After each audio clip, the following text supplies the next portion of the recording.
बिस्मिल्लाहिर्रहमानिर्रहीम। तो आज का हमारा लेक्चर है हक्कल्स रूल। और हक्कल्स रूल में हम एरोमेटिसिटी को देखेंगे कि एरोमेटिसिटी क्या होता है, वो जो कौन से कंपाउंड होते हैं जो एरोमेटिसिटी को फॉलो करते हैं, और वो एरोमेटिक कंपाउंड के बारे में पढ़ेंगे कि एरोमेटिक कंपाउंड जो है वो किन कंडीशंस को फॉलो करता है। सबसे पहले हम देख लेते हैं कि जो हक्कल रूल था वो कब डिस्कवर हुआ था। हक्कल ने ये रूल कब डिस्कवर किया था? 1913 में। 1913 में क्या डिस्कवर किया था? हक्कल्स रूल्स को। और 1913 में डिस्कवर किया था फॉर मोनोसाइक्लिक कंपाउंड्स के लिए। किन के लिए? For monocyclic compounds. Monocyclic compounds.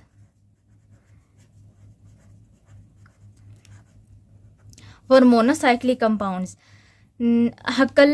Huckel ने 1913 में डिस्कवर किया था ये हक्कल रूल को। फॉर किसके लिए ये रूल एप्लीकेबल होगा? मोनोसाइक्लिक कंपाउंड्स के लिए, ठीक है।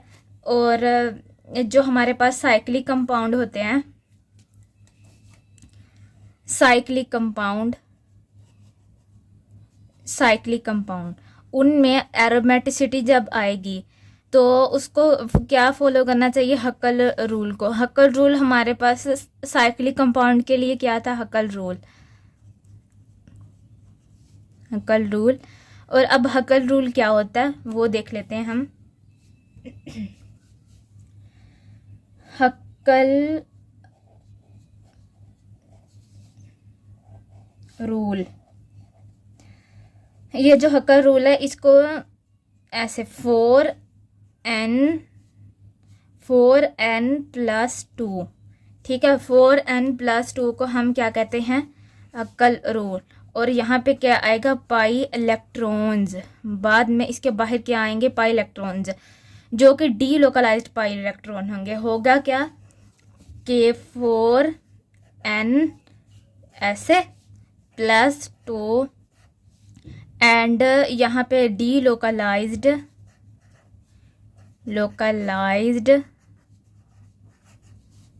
पाई electrons. Delocalized pi electrons होंगे जो कि हमारे पास क्या करेंगे? यहाँ पे डी लोकलाइजेशन जो होती है ना पाई इलेक्ट्रॉन्स की, तो जो कॉन्जुगेटेड सिस्टम होता है हमारे पास वो होगा 4n+2। यहाँ पे जो n है वो इसकी जगह पे हम कोई भी नंबर पुट कर सकते हैं, यानी कि n हमारे पास क्या है? 0 भी हो सकता है, 1 भी हो सकता है, 2 भी, 3 भी, 4 भी। और जो इसके जब 4 के अंदर जब यहाँ n में हम 0 पुट करेंगे तो देखते हैं क्या आंसर आता है। 4 में जब यहाँ पे 0 लगाएंगे तो क्या आएगा? 4, 5, ये 1 और ये 4 हो गए, और ये 6 आएगा यहाँ पे, 6 पाई इलेक्ट्रॉन्स, ठीक है। एरोमेटिक सिस्टम होने के लिए हमारे पास 6 इलेक्ट्रॉन्स का होना कंपलसरी है। 6 इलेक्ट्रॉन अगर इसके अंदर एक किया जाए 4, और द 4 यहाँ पे भी 6 आएगा। और अगर यहाँ पे 2 पुट किया जाए, यहाँ पे 2, तो क्या होगा हमारे पास? 4 10 आएगा यहाँ पे। और फिर उसके बाद यहाँ पे अगर 6, 10 और 4 हिस्सों के फ़र्क से आएगा हमारे पास। उसके बाद हम देख लेते हैं यहाँ पे 3 पुट करके 3 में क्या आएगा? यहाँ पे 14 आएगा। 14 के बाद 4 पुट करके देख लेते हैं यहाँ पे 4 में क्या आएगा? n की जगह पे 18, ठीक है। ये ऐसे तो इससे आगे चला जाएगा। वैसे ज़्यादातर ना ये 6 से 18 तक होते हैं, या इसके आगे 22 आ जाएगा, इस तरह से होता है। तो यहाँ पे हमने देख लेना है कि उसके अंदर पुट करके अगर तो ये एरोमेटिक कंपाउंड कोई होगा उसके अंदर 6 पाई इलेक्ट्रॉन्स होने चाहिए, फिर 10 होने चाहिए, फिर 14 होने चाहिए, या फिर 18 होने चाहिए, ठीक है, 18 होने चाहिए। जैसे कि ये हमारे पास एक एग्जाम्पल है। अब देखते हैं ये बेंजीन है, ये एरोमेटिक है या नहीं है। देखो इसको कैसे पता चलेगा हमें ये एरोमेटिक है या नहीं है? इसके अंदर हम देख लेते हैं पाई इलेक्ट्रॉन्स। ये पाई बॉन्ड है ना, तो सिर्फ हमने पाई इलेक्ट्रॉन्स को देखने हैं, सिग्मा को नहीं। सिग्मा ये वाले इनको सिग्मा को नहीं देखने, ये वाला और ये वाले जो सिग्मा है ये नहीं है, ठीक है। तो ये पाई इलेक्ट्रॉन्स को देख लेते हैं। इसमें जो इलेक्ट्रॉन कितने हैं, एक ये वाला, ये 1 2 3 4 हो गए, 5 और ये 6 है। तो देखो जहाँ पे 6 आ रहा है ना, 6 आ रहा है, इसका मतलब ये एरोमेटिक कंपाउंड है। एरोमेटिक कंपाउंड होने के लिए ज़रूरी है कि वो हक्कल रूल के 4n2+ वाले सिस्टम को फॉलो करे, ठीक है। और आगे कंडीशन देख लेते हैं, और उसके अंदर 10 14 18 आगे कंडीशन को देख लेते हैं फॉर एरोमेटिक कंपाउंड। अब एरोमेटिक कंपाउंड जो है उसका किस कंडीशन को फॉलो करना, किन किन कंडीशन को फॉलो करना कंपलसरी है। अगर वो कंडीशंस नहीं होंगी तो वो एरोमेटिक कंपाउंड नहीं होगा। उनमें से अगर एक भी कंडीशन को वो फॉलो नहीं कर रहा तो वो एरोमेटिक कंपाउंड की कैटेगरी से बाहर है, ठीक है। सबसे पहले उसके लिए हमने चार रूल्स देखेंगे, उसके नंबरिंग दे लेते हैं। We have 4 rules for aromatic compounds. First of all, compound should be cyclic, and next compound should be planar,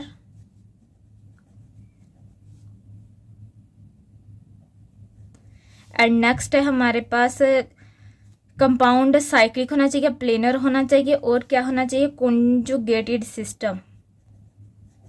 conjugated system conjugated system होना चाहिए, या फिर क्या होना चाहिए, डीलोकलाइजेशन ऑफ पाई इलेक्ट्रॉन। यानी कि कॉन्जुगेटेड सिस्टम ये होगा ना, डीलोकलाइजेशन ऑफ पाई इलेक्ट्रॉन्स, ठीक है।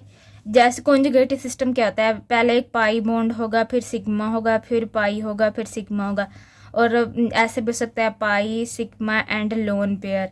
इस तरह से कॉन्जुगेटेड सिस्टम होता है, ठीक है। पाई सिग्मा फिर पाई, ये वाले कॉन्जुगेटेड सिस्टम होता है। जैसे कि ये देखो, ये पाई बॉन्ड है, फिर सिग्मा है, फिर पाई बॉन्ड है, फिर सिग्मा है, फिर पाई बॉन्ड है। इस तरह से कॉन्जुगेटेड सिस्टम होना चाहिए। और यहाँ पे ये भी तो है ना, डीलोकलाइजेशन ऑफ पाई इलेक्ट्रॉन। यहाँ पे डीलोकलाइजेशन हो रही है ना, यहाँ पे बेंजीन के अंदर, यहाँ पे पाई इलेक्ट्रॉन जो है, यहाँ पे पहले इसके वो बॉन्ड था, इसने अपना ये यहाँ पे शिफ्ट कर दिया, ये वाला बॉन्ड फिर यहाँ पे शिफ्ट हुआ, ये वाला बॉन्ड यहाँ पे शिफ्ट हुआ। तो इलेक्ट्रॉन्स जो हैं वो पाई इलेक्ट्रॉन्स वो शिफ्टिंग कर रहे हैं ना यहाँ पे। तो जितने पाई इलेक्ट्रॉन्स होंगे ना वो यहाँ पे 1 2 3 4 5 6 है ना, तो वो उसके अंदर 6 पाई इलेक्ट्रॉन्स वो कर रहे हैं रिवॉल्व, ठीक है। तो और सबसे फिर बाद में है लास्ट में क्या है हमारे पास, हक्कल रूल को फॉलो करें। हक्कल रूल को फॉलो करना चाहिए। हक्कल रूल हमारे पास क्या है, वो है हमारे पास 4n+2 पाई डीलोकलाइज्ड पाई इलेक्ट्रॉन्स, ठीक है। ये 4 कंडीशंस हैं। साइक्लिक होना चाहिए, प्लेनर होना चाहिए, कॉन्जुगेटेड सिस्टम होना चाहिए। जो साइक्लिक का ये है कि जैसे ये वाला साइक्लिक है हमारे पास, और प्लेनर कौन सा होता है, जिसका 2D हो प्लेनर, और प्लेनर क्या होता है 2D हो और 2D स्ट्रक्चर हो। और दूसरी बात यहाँ पे sp2 हाइब्रिडाइजेशन होनी चाहिए। जो कार्बन होता है ना हमारे पास, कार्बन में ऑलमोस्ट sp2 हाइब्रिडाइजेशन ही होती है। एरोमेटिक का तो हमने देख लिया कि एरोमेटिक में क्या क्या कंडीशंस होंगी तो वो कंपाउंड एरोमेटिक होगा। अगर वो इनमें से किसी भी कंडीशन को फॉलो नहीं करता तो वो एरोमेटिक नहीं है। अब नेक्स्ट हम कंपाउंड 3 तरह के होते हैं। एक एरोमेटिक होता है केमिस्ट्री में, एक एरोमेटिक होगा, अगर वो एरोमेटिक नहीं है तो वो एंटी एरोमेटिक होगा, अगर एंटी एरोमेटिक नहीं है तो वो क्या होगा, नॉन एरोमेटिक। तो अब हमने एरोमेटिक देख लिया, अब हम देखते हैं एंटी एरोमेटिक। एंटी एरोमेटिक, ठीक है। और दूसरे तरह का कंपाउंड कौन सा होता है हमारे पास, नॉन एरोमेटिक।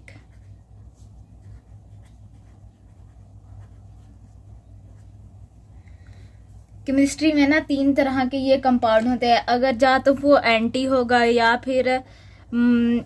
फिर नॉन एरोमेटिक होगा, या फिर वो क्या होगा, एरोमेटिक, ठीक है। अब एंटी एरोमेटिक जो है उसमें हम देख लेते हैं कि क्या चीज़ क्या कंडीशंस होंगी जिसकी वजह से वो एंटी एरोमेटिक है।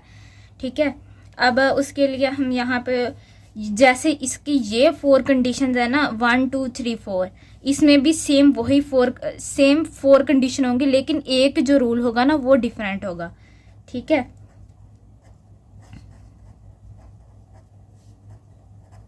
ये 4 हमने रूल्स लिखनी है यहाँ पे।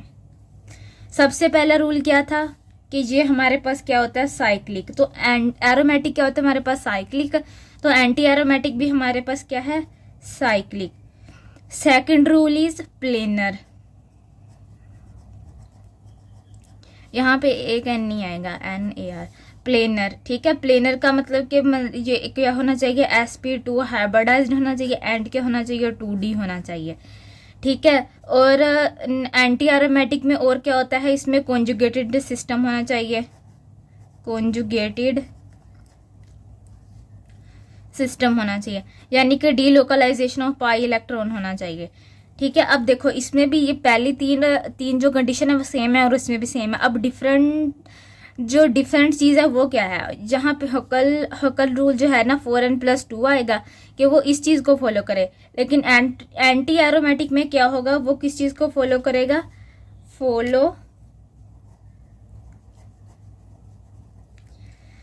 वो करेगा 4n पाई इलेक्ट्रॉन्स को, 4n पाई इलेक्ट्रॉन्स, यानी कि 4n को वो फॉलो करेगा। यहाँ पे 4n करेंगे तो उसमें +2 भी करेंगे, लेकिन जहाँ पे क्या होगा, जस्ट 4n करके छोड़ देंगे कि इस रूल को फॉलो करना चाहिए। और जहाँ पे n क्या है हमारे पास, n इज इक्वल टू यहाँ पे 1 2 3 4 और 5 आगे चलते जाएं। ठीक है, अगर यहाँ पे हमने 0 को पुट किया था, इस रूल में ना हमने 0 को भी पुट किया था, n जो था ना वो ये देखो, n किसके इक्वल था, 0 के भी, 1 के भी, 2 के भी, 3 के भी। यहाँ पे हम 0 पुट नहीं करेंगे, क्योंकि अगर 0 के साथ यहाँ पे 4 के साथ यहाँ पे 0 पुट कर देंगे तो 4 जो है 0 के साथ मल्टीप्लाई होके ये तो 0 हो जाएगा, तो ऐसा तो नहीं ना होता। तो फिर हम यहाँ से 1 से स्टार्ट करेंगे, तो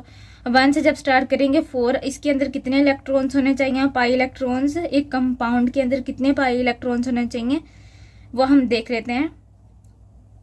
हमारे पास होने चाहिए एक कंपाउंड के अंदर सबसे पहले 4 1 यहाँ पे 4 को यहाँ पे मल्टीप्लाई करेंगे, 4 को मल्टीप्लाई करेंगे 1 के साथ, और फिर अगर जब 2 हमारे पास पाई इलेक्ट्रॉन्स होंगे किसी कंपाउंड में, तो हम यहाँ पे 4 को मल्टीप्लाई करेंगे 2 के साथ। अगर किसी कंपाउंड में हमारे पास 3 है तो हम 4 को किससे मल्टीप्लाई करेंगे, n की जगह पे 3 पुट कर देंगे। ठीक है, तो इस तरह से ये होगा, यहाँ पे 4 8 12 और आगे इसके ऐसे ऐसे होता जाएगा, यानी कि पाई इलेक्ट्रॉन्स कितने होने चाहिए, 4 8 12। अगर ये होंगे तो एंटी एरोमेटिक होगा, अगर 4 8 12 होंगे तो एंटी एरोमेटिक होगा, अगर 6 10 14 18 अगर इतने पाई इलेक्ट्रॉन्स होंगे किसी भी कंपाउंड के अंदर, तो किसी भी कंपाउंड के अंदर, तो वो क्या होगा कि वो होगा एरोमेटिक।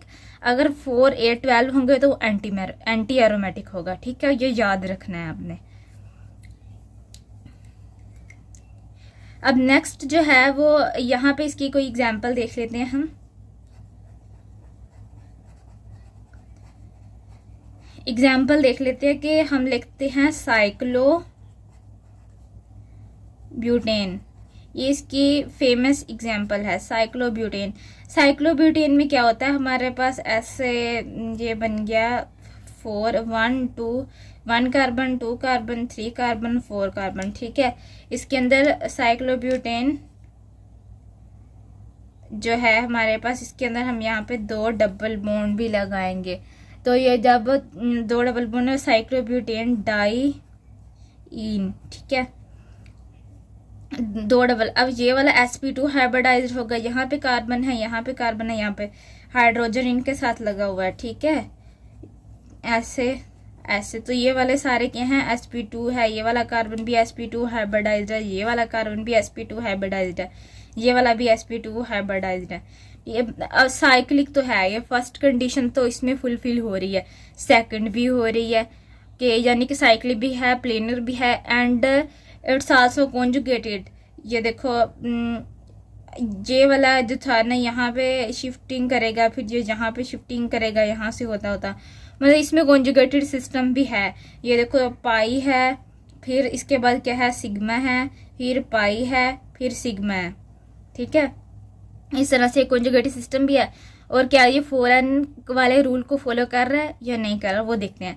अब इसके अंदर देखो पाई इलेक्ट्रॉन्स कितने हैं, 1 2 3 4। पाई इलेक्ट्रॉन्स वो होते हैं जिन्होंने पाई बॉन्ड बनाया होता है।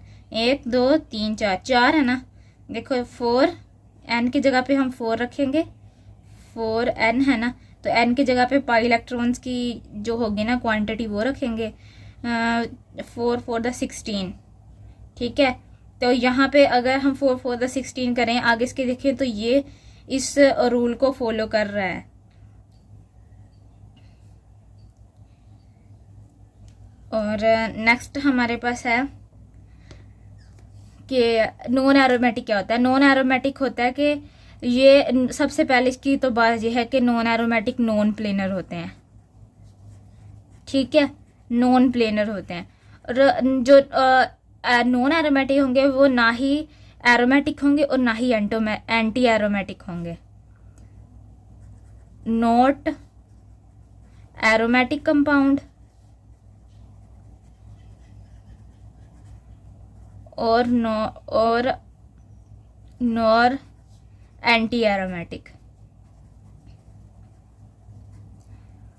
ऐसा कंपाउंड समझ लो, हमारे पास कोई भी कंपाउंड है, वो ना ही अगर वो ना ये कंडीशंस फॉलो कर रहा है और ना ही ये वाली कंडीशंस फॉलो कर रहा है, तो इनमें से अगर वो ये चारों कंडीशंस फॉलो नहीं कर रहा, ये चारों कंडीशंस फॉलो नहीं कर रहा, तो वो अगर हम कहेंगे कि ना एरोमेटिक वाला कंपाउंड है ना एंटी एरोमेटिक वाला कंपाउंड है, तो वो कंपाउंड है कौन सा, तो हम उसे कहेंगे कि ये कंपाउंड है नॉन एरोमेटिक।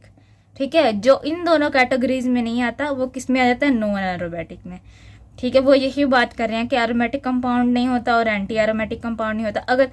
अगर कोई कंपाउंड नॉन प्लेनर होगा तो उसको सीधा सीधा कह देना है कि ये क्या है, नॉन एरोमेटिक होगा। अगर जिसकी हाइब्रिडाइजेशन sp2 नहीं होगी, किसी की हाइब्रिडाइजेशन sp होगी, किसी की हाइब्रिडाइजेशन sp3 होगी, तो वो भी हमने सीधा इसको देख के कह देना है कि ये हमारे पास क्या है, नॉन एरोमेटिक। ठीक है, इस तरह कंपाउंड। और जो है ना जैसे कि नॉन प्लेनर बनाते हैं ऐसे करके, ऐसे ये कौन सा है, नॉन एरोमेटिक, ये साइक्लिक भी नहीं है। हम कहेंगे ये कौन सा कंपाउंड है, तो ये तो साइक्लिक नहीं है। साइक्लिक होने के लिए क्या साइक्लिक होगा तो एंटी एरोमेटिक होगा और वो होगा एरोमेटिक। अब ये वाला कौन सा कंपाउंड है, ये हम कहेंगे नॉन एरोमेटिक। तो ये वाला जो है हमारे पास, तो ये भी नॉन एरोमेटिक है, क्योंकि ये देखो यहाँ पे हाइड्रोजन लगाते हैं तो इसके ऊपर 2 हाइड्रोजन लगे हुए हैं। साइक्लोप्रोपीन है ये। ठीक है, साइक्लोप्रोपीन के ऊपर 2 हाइड्रोजन, तो यहाँ पे ये sp3 हो गया। तो इसकी एक कंडीशन, sp3 वाले भी कौन से होते हैं, नॉन एरोमेटिक। तो इस तरह से हम बना लेते हैं।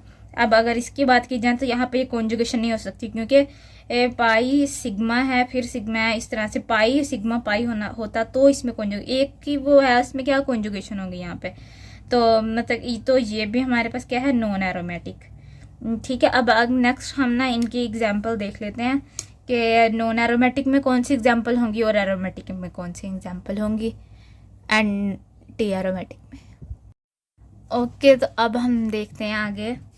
यहाँ पे हमारे पास क्या होगा, एरोमेटिक। इनकी एग्जाम्पल को देख लेते हैं। एरोमेटिक जो मैं यहाँ पर एग्जाम्पल लिखूंगी ना, मतलब कि वो एरोमेटिक के रूल को फॉलो करती हैं, और जो एग्जाम्पल यहाँ पे आएंगे वो एंटी एरोमेटिक को जो नॉन में होंगे वो यहाँ पे एंटी एरोमेटिक। और यहाँ पे क्या होगा, aromatic, anti aromatic, and next is non aromatic. ठीक है, अच्छा, नॉन एरोमेटिक हो गया हमारे पास। अब इसमें हम देख लेते हैं एग्जाम्पल कौन कौन सी आएंगी। सबसे पहले एरोमेटिक एग्जाम्पल को देखते हैं। इसमें होगा साइक्लो प्रोपीनल केटाइन, ठीक है। वो उसका स्ट्रक्चर हम कैसे बनाएंगे, 1 2 प्रोपीन मतलब 3 कार्बन, ठीक है, 1 2 3 और ये गया ऊपर 4, ठीक है। केटाइन है, यहाँ पे पॉजिटिव चार्ज आएगा और इसके साथ क्या लगा होगा, हाइड्रोजन, और ये इसमें आएगा डबल बॉन्ड, इसमें ये वाला पाई बॉन्ड आएगा। और नेक्स्ट हमारे पास एग्जांपल है इसकी, ये 3 है, जो 3 कार्बन है, इसके बाद 4 कार्बन वाला जो होगा ना वो हमारे पास एंटी में आएगा। एंटी के 3 कार्बन वाले के बाद हम देख लेते हैं 5 कार्बन मेंबर्ड रिंग, साइक्लो पेंटा डाई, इसमें 2 डाई इनाइल एनाइन, ठीक है। और इसका स्ट्रक्चर जो है वो हम बनाएंगे, पेंटा है ना, इसमें कितने कार्बन होंगे, 5 कार्बन होंगे पेंटा में, ऐसे 1 2 3 4, नहीं ऐसे नहीं, रुको, ऐसे ऐसे ऐसे एंड ऐसे, 1 2 3 4 5 कार्बन पूरे हो गए, 1 2 3 4 5, ठीक है। और इसके अंदर डाई इनाइल है ना, यानी कि इसके अंदर 2 क्या है हमारे पास, ये बॉन्ड है, पाई बॉन्ड, और इसके ऊपर क्या लगा हुआ है, हाइड्रोजन, और हाइड्रोजन के साथ जो है हमारे पास ये क्या एनाइन है ना, एनाइन के क्या होता है, नेगेटिव चार्ज यहाँ पे। तो this is a structure of cyclopentadienyl anion. And next third structure जो है वो हमारे पास 5 मेंबर्ड है। आगे 6 को देख लेते हैं। जो 6 होगी, 6 वाला हमें पता है बेंजीन होता है, बेंजीन, और इसमें भी एरोमेटिसिटी होती है, ये पता है। और नेक्स्ट है हमारे पास 4 में क्या होता है, इसमें 7 होंगे, 7 कार्बन। साइक्लो 7 के लिए क्या होता है, हेप्टा, साइक्लोहेप्टा। इसमें कितने बॉन्ड होंगे, 3 ट्राई इनाइल, इनाइल क्या होगा, केटाइन, यानी कि इसके ऊपर क्या होगा, पॉजिटिव चार्ज, ठीक है। इसको हम ऐसे बनाएंगे,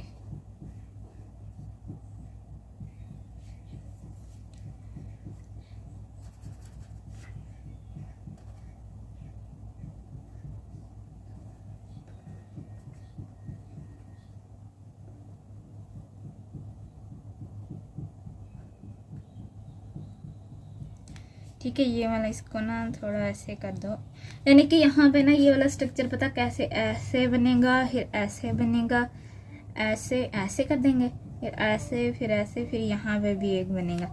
इसके अंदर जो बॉन्ड होंगे ना वो हमारे पास कैसे बनेंगे, 3 इसके अंदर बॉन्ड बनाने हैं हमने। तो उनको बनाने के लिए हम क्या करेंगे, एक यहाँ पे बॉन्ड बनाएंगे, एक यहाँ पे बॉन्ड बनाएंगे, और एक क्या करेंगे, यहाँ पे बॉन्ड बनाएंगे, और इसके ऊपर क्या लगाएंगे, हाइड्रोजन। इधर क्या लगाएंगे हम, कैटाइन है, तो पुट अ पॉजिटिव चार्ज। और नेक्स्ट जो हमारे पास है वो 8 कार्बन वाला हो जाएगा। 5 एग्जाम्पल है, वो है साइक्लो ओक्टा टेट्रा, टेट्रा इसके अंदर कितने होते हैं, 4 पाई बॉन्ड होंगे। टेट्रा इनाइल, इनाइल डाई एनाइन, यानी कि इसके ऊपर 2 नेगेटिव चार्ज होंगे। और इसका वो कैसे बनेगा स्ट्रक्चर, ऐसे ऐसे, देन ऐसे, इसका ऐसे करेंगे, ऐसे करेंगे, और ऐसे। ये वाला एक कार्बन, ये वाला, ये वाला, ये वाला, ये वाला, ये वाला, कितने हो गए, 1 2 3 4 5 6 7 8, 8 पूरे हो गए ना। अब इसके अंदर डबल बॉन्ड एक यहाँ पे आएगा, एक यहाँ पे आएगा, एक इधर आएगा और एक इधर आएगा। तो इसको होल को हम कर देंगे 2 नेगेटिव, यानी कि पूरे पे नेगेटिव चार्ज आएगा। ठीक हो गया, ये वाली सारी इसकी एग्जांपल हैं। और जो सारी है ना, ये साइक्लिक भी हैं सारी की सारी, ये कॉन्जुगेशन को भी फॉलो कर रही हैं, प्लेनर भी हैं यानी कि sp2 हाइब्रिडाइज्ड भी हैं, और ये 4n2+ रूल को भी फॉलो कर रही हैं। अच्छा, इसको देख लेते हैं क्या ये 2n4+ रूल को फॉलो कर रहा है कि नहीं कर रहा। 1 2 3 4 5 6 इसके अंदर इलेक्ट्रॉन है। हम क्या करेंगे, 4n2 को हम यहाँ पे 4n की जगह पे 6, यहाँ पे 2, 24 और 4 6 24 प्लस 2 24 25 26 तो it's follows the pi electrons. और जहाँ पे ये उसको 4n+2 वाले रूल को फॉलो कर रहा है। अगर इसका देखें 1 2 3 4 4n+2 4 इधर के आएंगे 1 2 3 4 आएगा और यहाँ पे 2 कर देंगे। 4 4 16 प्लस 2 एंड 16 17 18 वाला रूल फॉलो कर रहा है। अगर इसकी बात की जाए, इसके अंदर क्या है, 2 + 2 8 + 2 8 9 10 आ गया। ठीक है, इस तरह से ये सारे ना इनके रूल को फॉलो करने हैं। अब यहाँ पे अब देखें साइक्लो एंटी एरोमेटिक में देख लेते हैं। सबसे पहला है साइक्लो प्रोपानील यानी कि 3 कार्बन वाला प्रोपानील। साइक्लो प्रोपानील क्या होगा, एनाइन। जहाँ पे क्या था कटाइन, जहाँ पे एग्जाम्पल लेंगे हम एनाइन की, उसका स्ट्रक्चर बनाएंगे, हाइड्रोजन लगा देंगे। एनाइन क्या होता है, नेगेटिव, और यहाँ पे बॉन्ड बनाएंगे। तो अगर इसको देखें 4n करके, यहाँ पे 2 हैं इसके पाई इलेक्ट्रॉन्स, 2 यहाँ पे 8 आ जाएगा। तो मैंने पीछे बताया था ना एंटी एरोमेटिक में 8 पाई इलेक्ट्रॉन्स होते हैं, तो ये उसको रूल को फॉलो कर रहा है। तो 2 साइक्लो ब्यूटेन, साइक्लोब्यूटेन देखो 1 2 3 4 क्या होगा, 16। तो 16 कहाँ पे एंटी एरोमेटिक होते हैं, और ये sp2 हाइब्रिडाइज्ड भी है, इसके अंदर कॉन्जुगेशन भी है। ठीक है, और इसके अंदर नेक्स्ट एग्जांपल होगी साइक्लो पेंटा 5 कार्बन पेंटा, साइक्लोपेंटा डाई इनाइल कटाइन। ठीक है, इसमें क्या होगा हमारे पास, ऐसे और ये बॉन्ड यहाँ पे हमारे पास क्या आएगा, हाइड्रोजन। यहाँ पे क्या आएगा, नेगेटिव चार्ज। 1 2 3 4 5 है इसके अंदर कार्बन। और हमारे पास 4 जो है साइक्लोहेप्टा ट्राई इनाइल एनाइन। ओके, इसके अंदर क्या होगा हमारे पास,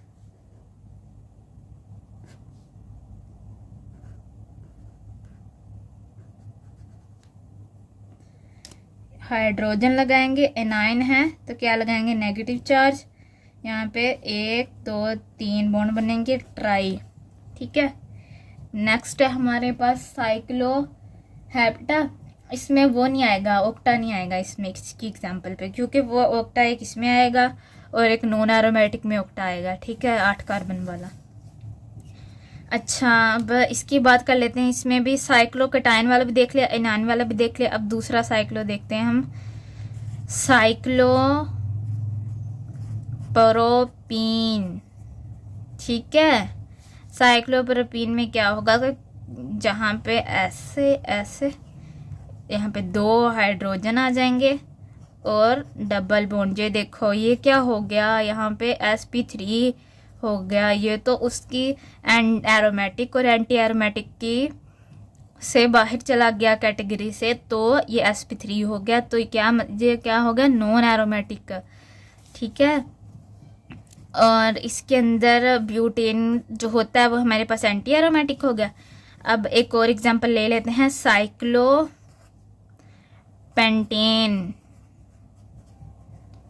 5 कार्बन वाला। इसको देखते हैं यहाँ पे क्या हो रहा है इसके साथ।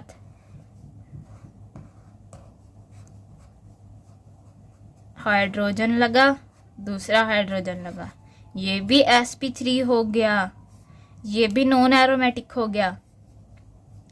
थर्ड नंबर पे जाएंगे तो इसमें क्या होगा, बेंजीन में तो होती है साइक्लोहेप्टेन,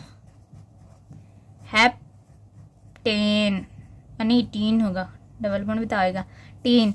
अच्छा, साइक्लोहेप्टीन में हम क्या देखेंगे, 7 कार्बन है ना, ऐसे ऐसे ऐसे ऐसे ऐसे, इसको कट कर दें। जहाँ पे इसके 7 कार्बन पूरे हो गए, 1 2 3 4 5 6 7, और इसके अंदर कितने बॉन्ड होंगे हमारे पास, 3, एक यहाँ पे और एक यहाँ पे।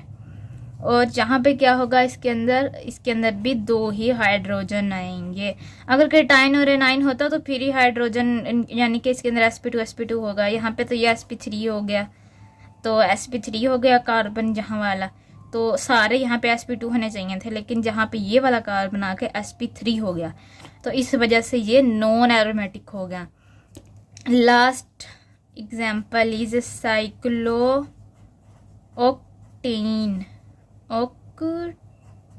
ठीक है। साइक्लोओक्टेन जो था ना, इसमें क्या आएगा हमारे पास, ये टेट्रा है, साइक्लोओक्टा टेट्राइन, साइक्लोओक्टा टेट्राइन, ठीक है।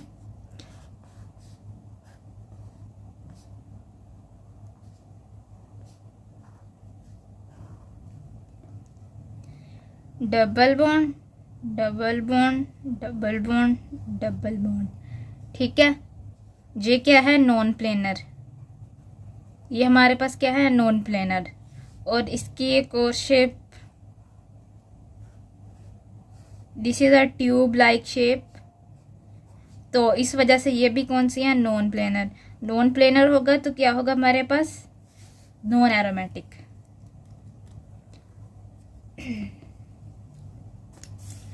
यहाँ पे आएगा हमारे पास